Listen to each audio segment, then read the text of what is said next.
Hello बच्चों जी, मैं Vikas Mishra let's study every classes में आप सभी का स्वागत करता हूं। आज का ये वीडियो स्पेशली जिन भी बच्चों के पास स्टैटिस्टिक्स की बुक है, सांख्यिकी है, उनके लिए बहुत इंपॉर्टेंट होने वाला है, जिसमें मैं आपके लिए लेके आया हूं 25 MCQs। ये सीरीज़ है हमारी MCQs की। देखते हैं कि हम अभी आज कितने MCQs अटैम्प्ट कर पाते हैं। 25 MCQs जो आपके अपकमिंग एग्ज़ाम के लिए बहुत इंपॉर्टेंट होने वाले हैं, तो उसको मैं आप के साथ यहाँ पर डिस्कस करूँगा और आपको छोटी छोटी बातें बताता भी चलूँगा जो आपके लिए बहुत ही इम्पॉर्टेंट और रेलिवेंट होने वाली है।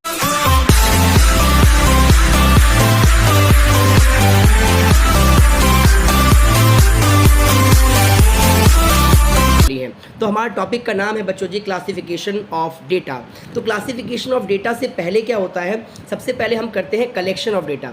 Collection of data that means आप डेटा को पहले कलेक्ट करते हो, आप कहीं से आंकड़े इकट्ठे करके लाते हो, उसके बाद आप उसको ऑर्गेनाइज करते हो।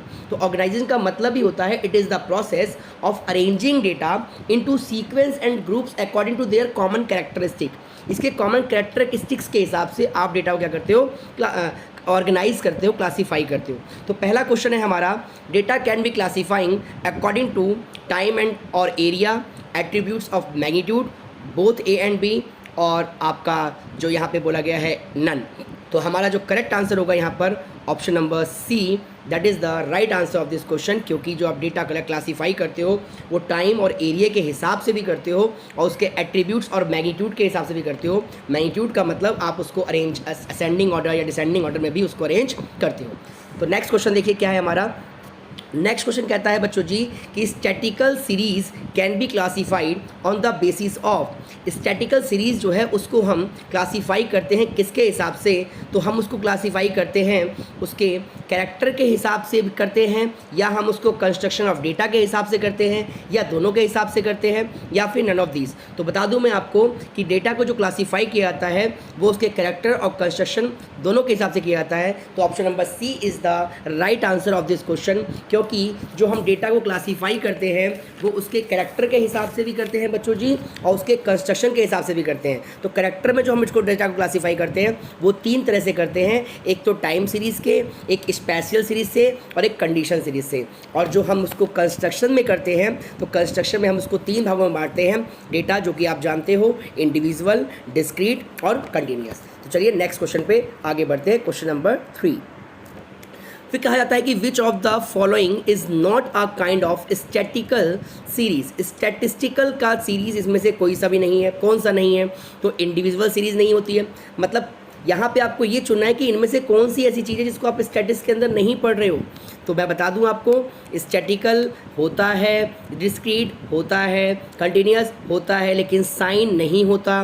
तो डैट मीन्स आपका ये वाला जो आंसर है ये आपका B is the right answer of this question. Next question, question number 4 पे पढ़ते हैं। कह रहा the method is in which the upper limit of a class interval is same as the lower limit of the next class is called. इसका मतलब क्या है बच्चों, इसका मतलब ये है कि ये आपको ये कहना चाह रहा है कि जब आपने ऐसे लिखा 0 से 10, फिर आपने लिखा 10 से 20, फिर आपने लिखा 20 से 30, तो इसके कहने का मतलब ये है कि यहाँ पे कह रहा है अपर लिमिट और lower limit, upper limit lower limit अगर दोनों सेम है तो उसको हम कौन सा साइज़ कहते हैं, उसको हम कौन सा मेथड कहते हैं। तो बच्चों जी उसको हम कहते हैं यहाँ पर इंक्लूसिव, ऑब्जेक्टिव, एक्सक्लूसिव या नन ऑफ दिस। तो हम उसको कहते हैं exclusive. That means C is the right answer of this question. आगे बढ़ेंगे, क्वेश्चन नंबर 5 पे चलते हैं। फिर कहता है progressive total of frequency is called. जो प्रोग्रेसिवली टोटल ऑफ फ्रिक्वेंसी में होता रहता है, इसका मतलब जो आपकी फ्रिक्वेंसी लगातार लाइन से बढ़ रही होती है। तो आपने देखा होगा ऐसा तभी होता था जब आप CF बनाते हो और सारी फ्रिक्वेंसी को ऐड करते जाते हो। तो that means A is the right answer of this question. आप ऑप्शन को रीड आउट कर लेंगे। हम बढ़ते हैं क्वेश्चन नंबर 6 पर। क्वेश्चन नंबर 6 हमारा कहता है the difference between upper limit and lower limit of a class interval is known as. तो बच्चों जी मैं बता दूं आपको, डिफरेंस बिटवीन अपर लिमिट और लोअर लिमिट का मतलब यहाँ पर ये कहना चाह रहा है कि जैसे आपके पास लिखा है 10 से 20, 20 से 30, तो ये आपसे ये कहना चाहता है कि इसके बीच में कितना डिफरेंस है, इसके बीच में कितना डिफरेंस है। तो यहाँ भी 10 है, यहाँ भी 10 है, तो इसके बीच का डिफरेंस जो है उसको हम क्या बोलते हैं, तो बच्चों जी उसको हम बोलते हैं क्लास इंटरवल। इसका मतलब D is the right answer of this question. Next आगे बढ़ते हैं। फिर कहता है यहाँ पर अगला क्वेश्चन कि census of India depicting growth rate of population in India is an example of, यानी कि जो सेंसस ऑफ इंडिया जब जनगणना की जाती है तो उसमें जो रेट बढ़ रहा होता है वो किसकी वजह से बढ़ता है, क्वांटिटेटिव की वजह से, क्वालिटेटिव की वजह से, क्रोनोलॉजिकल की वजह से या स्पेशल की वजह से। तो बता दूं मैं आपको C is the right answer of this question, क्योंकि ऐसा टाइम के हिसाब से होता है और क्रोनोलॉजिकल का मतलब टाइम सीरीज ही होती है, इसीलिए इसका आंसर सी होगा। Next 8th question. Next question है बच्चों, the lower limit of a class interval is consider for calculating the, lower limit को आप किस में कैलकुलेट करते हो, यानी कि ये क्वेश्चन आपसे ये पूछा जा रहा है बच्चों कि जब आप लोअर लिमिट को आप जो क्लासीफाई करते हो, जो आप कंसिडर करते हो, वो किस में करते हो। तो बताइएगा, पहला क्वेश्चन आपसे पहला यहाँ पे पूछ रहा है, first is less than cumulative frequency, less than cumulative frequency, second बोलता है मोर देन कम्युलेटिव फ्रिक्वेंसी और फ्रीक्वेंसी या फिर नन ऑफ दिस। इसका मतलब ये हुआ बच्चों कि जैसे मैं अगर आपसे ये बोलता हूँ कि 0 से 10, या मैं आपसे बोलूँ 10 से 20, या मैं बोलूँ आपसे 20 से 30, तो आप देख पा रहे हैं कि जब 0 से 10 की बात होती है तो हम 10 को इंक्लूड नहीं करते, फिर 10 से 20 में बात होती है तो हम 20 को इंक्लूड नहीं करते, 20 से 30 में बात होती है तो हम 30 को इंक्लूड नहीं करते। तो इसका मतलब हम लोअर लिमिट को इंक्लूड करते हैं, तो किस में लोअर लिमिट को इंक्लूड करते हैं, तो ऐसा हम करते हैं मोर देन क्यूमुलेटिव फ्रीक्वेंसी में। That means B is the right answer of this question. आगे बढ़ेंगे और हम क्वेश्चन नंबर 9 पे चलते हैं। कहता है on the basis of general character, on the basis of general character of data, statistical series can be divided into dash groups, 1 groups, 2 groups या फिर 3 groups। तो बता दूं मैं आपको कि C is the right answer of this question। statistical तो character के हिसाब से 3 भागों में बांटा गया है, वो बताया था मैंने आपको अभी नाम जस्ट सबसे पहले फर्स्ट क्वेश्चन में। एक है आपका टाइम सीरीज़, सेकंड है आपका स्पेशल सीरीज़ जिसको आप लोकेशन के हिसाब से डिवाइड करते हो, और तीसरा कंडीशन सीरीज़ जहाँ पे कोई कंडीशन आ जाती है। यानी 3 तरीके से इसको डिवाइड किया गया है।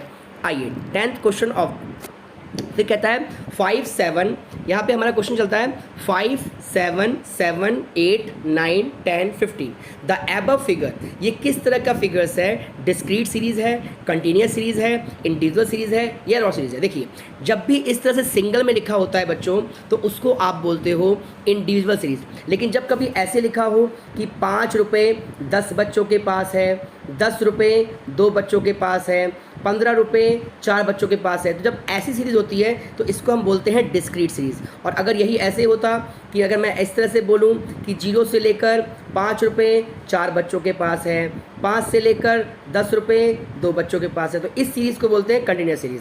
तो आपको समझ में आ गया होगा, that means C is the right answer of this question. आगे बढ़ते हैं, देखते हैं कितने क्वेश्चन हम कर पाते हैं। क्वेश्चन नंबर 11 कह रहा है in an exclusive series, in an exclusive series मतलब मैंने बताया एक्सक्लूसिव से क्या होती है, कहता है both class interval, both class limit are consider, the upper limit is excluded, both class limit are excluded, the lower limit is excluded. तो आपको बताया था मैंने कि जो आपकी एक्सक्लूसिव सीरीज होती है वो कुछ इस तरह से होती है, 0 से लेकर 10, 10 से लेकर 20, 20 से लेकर 30। तो आप जान रहे हैं कि ये दोनों एक जैसा होता है और हम इसको इंक्लूड नहीं करते, इसको लोअर लिमिट बोलते हैं, इसको अपर लिमिट बोलते हैं, इसको लोअर, इसको अपर।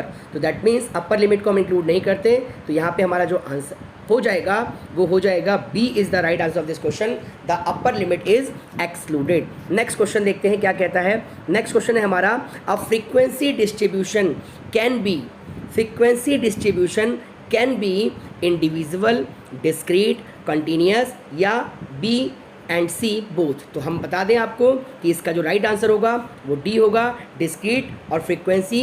डिस्क्रीट और डिस्क्रीट की जो फ्रीक्वेंसी होती है, कंटिन्यूस की जो फ्रीक्वेंसी होती है, जिस फ्रीक्वेंसी में बांटा जाता है उसको, उसी को डिस्ट्रीब्यूशन कहते हैं। इसका मतलब यहाँ पे आपके दोनों ही आंसर सही थे, इसका मतलब D is the right answer of this question. Question number 13 क्या कहता है, the number of observation in a class is called, number of observation जो लिखा होता है बच्चों जी, इसका मतलब ये, जैसे मैं आपसे ये कह दूं कि 0 से लेकर 10 0 से लेकर 10 मार्क्स जिन बच्चों के आए हैं ऐसे दो बच्चे हैं। 10 से लेकर 20 मार्क्स जिनके आए हैं ऐसे 5 बच्चे हैं। 20 से लेकर 30 मार्क्स जिनके आए हैं ऐसे 4 बच्चे हैं। तो दैट मीन्स ये जो मैं लिख रहा हूँ, ये जो मैंने आइटम लिखे, इसको बोलते हैं फ्रीक्वेंसी, इसी को हम बोलते हैं फ्रीक्वेंसी। तो आपसे क्वेश्चन में यही पूछा गया है, the number of observation is called in a, यानी हम इसको बोलते हैं फ्रीक्वेंसी। इसका मतलब B is the right answer of this question.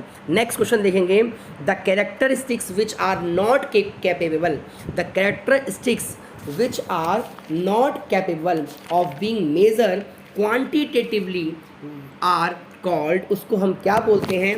Quantitative में आप किसको यहाँ पर कैलकुलेट नहीं कर सकते?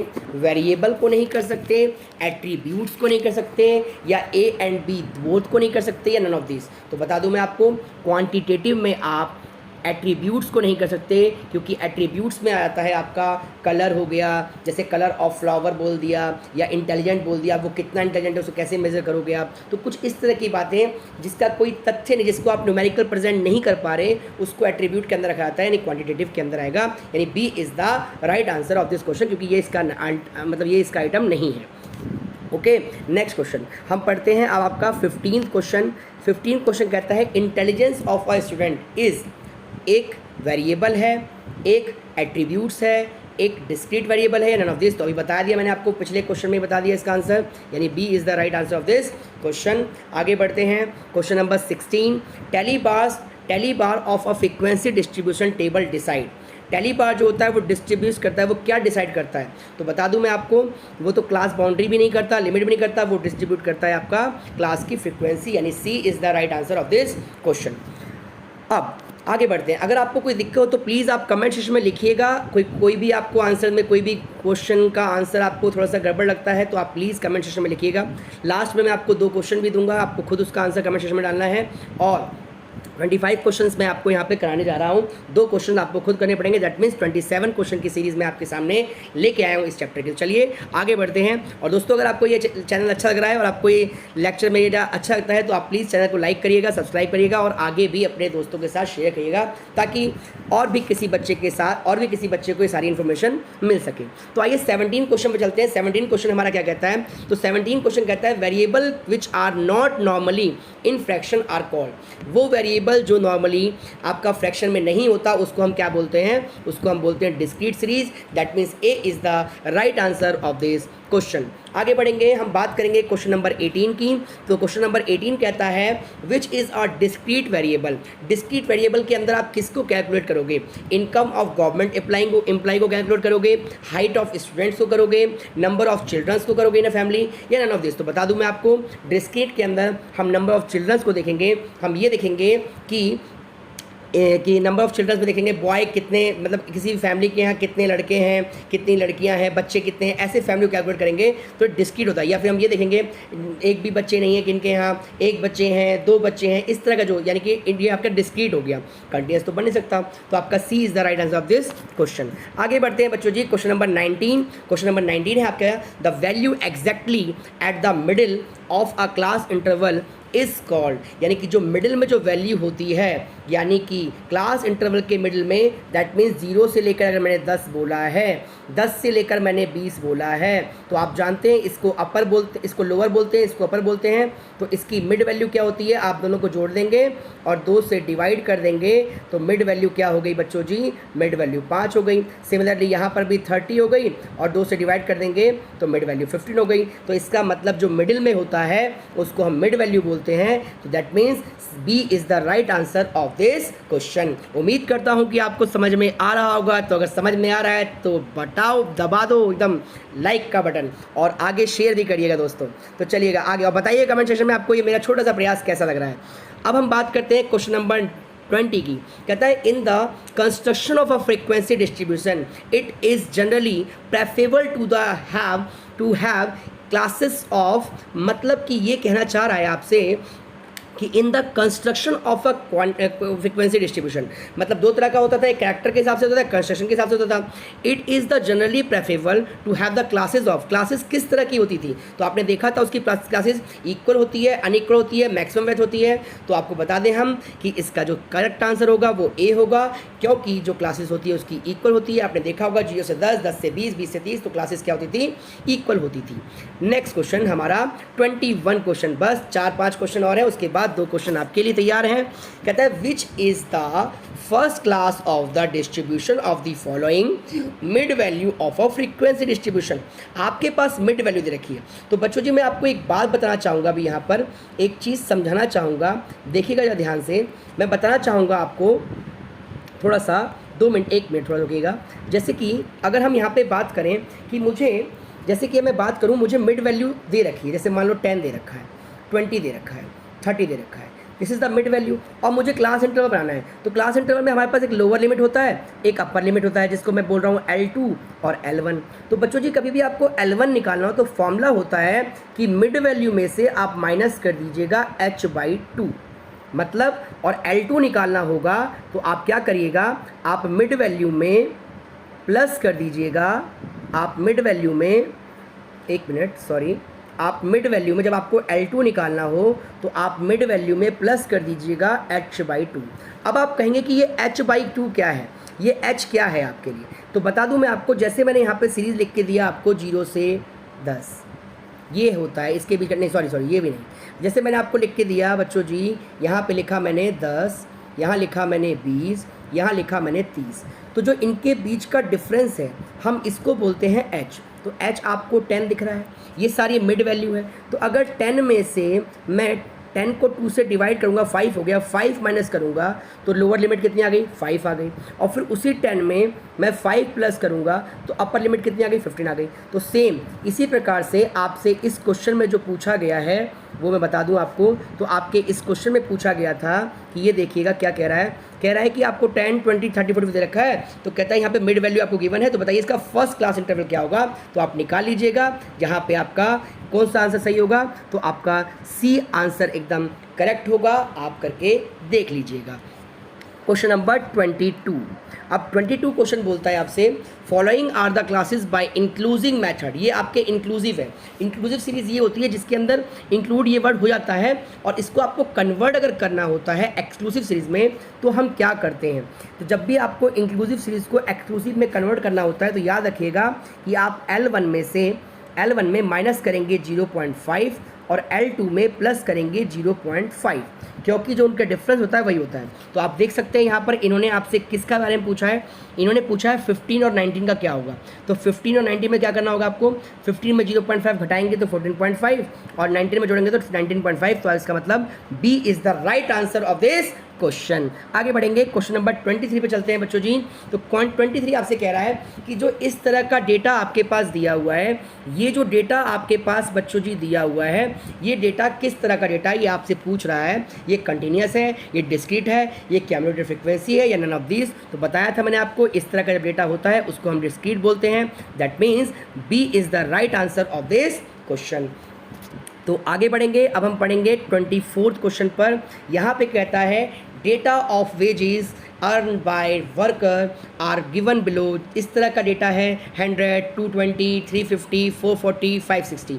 तो ये किस तरह का डेटा है ये आपसे पूछा है। तो आप भी जान रहे हैं जब इस तरह का कुछ आपको सिंगल लिखा होता है तो हम उसको इंडिविजुअल बोलते हैं। दैट मीन्स ये आपका क्या हो गया, व्यक्तिगत हो गया। C is the right answer of this question. And last question of this MCQ series, ये देखिएगा ध्यान से क्या कहता है। The frequency distribution representing the age of husbands and wives for the group of couple is called।